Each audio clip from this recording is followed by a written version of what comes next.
তোমরা দেখছো দুটো লেগের একটা ফ্রেম স্ট্রাকচার, উপরে 1 কিপ পার ফিটের একটা ইউনিফর্মলি ডিস্ট্রিবিউটেড লোড আছে। প্রতিটি কলামের লেন্থ হচ্ছে 2 ফিট এবং বিমের লেন্থ হচ্ছে 2 ফিট। আমাদেরকে যেটা করতে হবে সেটা হচ্ছে শিয়ার ফোর্স ডায়াগ্রাম এবং বেন্ডিং মোমেন্ট ডায়াগ্রাম প্লট করতে হবে।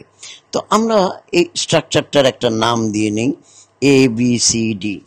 এবারে একটু খেয়াল করো, এর সাপোর্টটি কিন্তু হিঞ্জ সাপোর্ট এবং বি এর সাপোর্টটি হচ্ছে রোলার সাপোর্ট। যেখানে হিঞ্জ সাপোর্ট হয় সেখানে দুটো রিয়াকশন হয়, অর্থাৎ RAV ভার্টিক্যাল এবং RAH হরাইজন্টাল।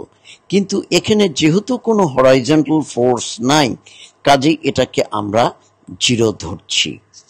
সিমিলারলি আমরা বি পয়েন্টে যদি দেখি, এখানে কোনো হরাইজন্টাল রেজিস্ট্যান্স হবে না, শুধু একমাত্র ভার্টিক্যাল রেজিস্ট্যান্স হবে।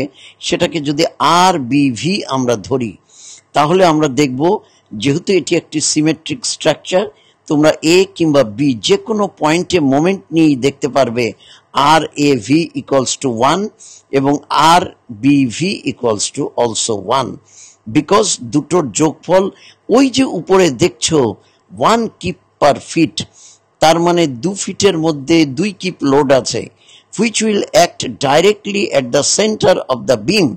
তাই কিন্তু আমি করেছি উভয় পার্শ্ব থেকে 1 ফিট দূরে।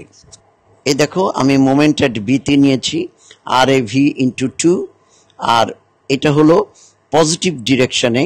আমি যদি ধরি তাহলে নেগেটিভ ডিরেকশনে হবে 2 ইন্টু 1, তার মানে 2 2 কাটা 1 কিপ এবং RBV সেটাও 1 কিপ হবে। এবারে আমাদের টোটাল মেম্বারের ফ্রি বডি ডায়াগ্রাম আঁকতে হবে। 3টা মেম্বারকে যদি আলাদা করে নিই, তাহলে আমরা দেখব ভার্টিক্যাল রিয়াকশন ছিল AD মেম্বারে, সেখানে ভার্টিক্যাল রিয়াকশনের অপোজিট ডিরেকশনে আর একটা কাজ করবে। ঠিক এরই যে অন্য পার্ট, অ্যাডজাসেন্ট পার্ট, সেইখানে কিন্তু এর উল্টা ডিরেকশনে আবার একটা কাজ করবে। সিমিলারলি তোমরা যদি রাইট লেগে যাও, সেখানে 1 কিপ এবং উপর থেকে 1 কিপ কম্প্রেসিভ ফোর্স, এটাকে কাউন্টার ব্যালেন্স করার জন্য আপওয়ার্ড ডিরেকশনে 1 কিপ হবে। তাহলে মাঝের সেকশনটাকে যদি এখন আমরা আলাদা করে নেই, তোমরা খেয়াল করো আমি ডটেড লাইনে কিন্তু 2 কিপ দেখিয়েছি, যেটা আসলে ইউনিফর্মলি ডিস্ট্রিবিউটেড একটা কম্প্রেসড ফর্ম ওই লোডটার। এইবার আমি রেফারেন্স লাইনগুলো যদি ড্র করি এবং শেয়ার ফোর্স ডায়াগ্রাম প্লট করি, তাহলে দেখব লেফট সাইডে প্রথমে 1 পজিটিভ শেয়ার ফোর্সে আছে এবং আস্তে আস্তে ইউডিএল একেবারে শেষে গিয়ে এটা নেগেটিভ হয়ে যাবে। কাজেই এটি একটা স্ট্রেট লাইন হবে that passes through the centre line of the beam. কি জন্য? এটা খুব স্ট্রেইট ফরওয়ার্ড। প্রবলেমটা আমি ইচ্ছে করেই করেছি আজকে প্রথম দিন, এর পরের দিন থেকে কিন্তু এত স্ট্রেইট ফরওয়ার্ড প্রবলেম হবে না। এই দেখো আমরা লাইনটা টেনে দিলাম, তাহলে উপরেরটা থাকলো আমার পজিটিভ শেয়ার ফোর্স, নিচেরটা থাকলো নেগেটিভ শেয়ার ফোর্স। এর পরের রেফারেন্স লাইনগুলো আরো টেনে এইটা আমি পেয়ে গেলাম শেয়ার ফোর্স ডায়াগ্রাম। এইখান থেকে এবার আমি বের করব বেন্ডিং মোমেন্ট ডায়াগ্রাম। তো বেন্ডিং মোমেন্ট ডায়াগ্রাম বের করাটা খুবই ইজি শেয়ার ফোর্স থেকে। জাস্ট শেয়ার ফোর্স ডায়াগ্রামের যে এরিয়া আছে এইটাকে যদি তুমি ক্যালকুলেট করো, তাহলে you will get the ordinate of the bending moment diagram. তো ফার্স্ট যে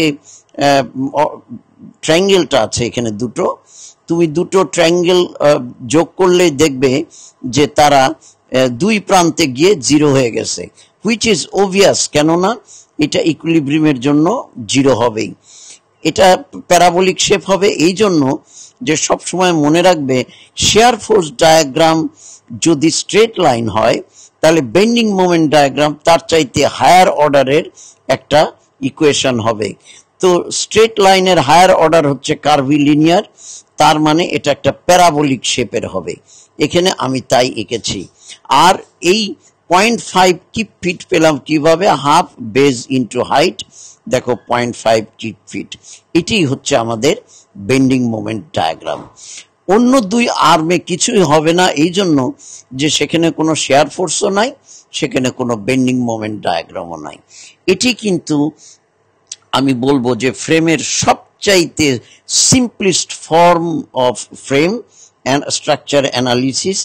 এইটা কি বেসিক ধরে ধরে অনেক কমপ্লেক্স ফর্ম আমরা ভবিষ্যতে সলভ করব। আশা করি তোমরা সাথেই থাকবে। ভয় পাওয়ার কিছু নাই, যেখানে যে প্রশ্ন থাকে করতে পারো। আমাকে তোমরা যে কোনো সময় নক দিতে পারো।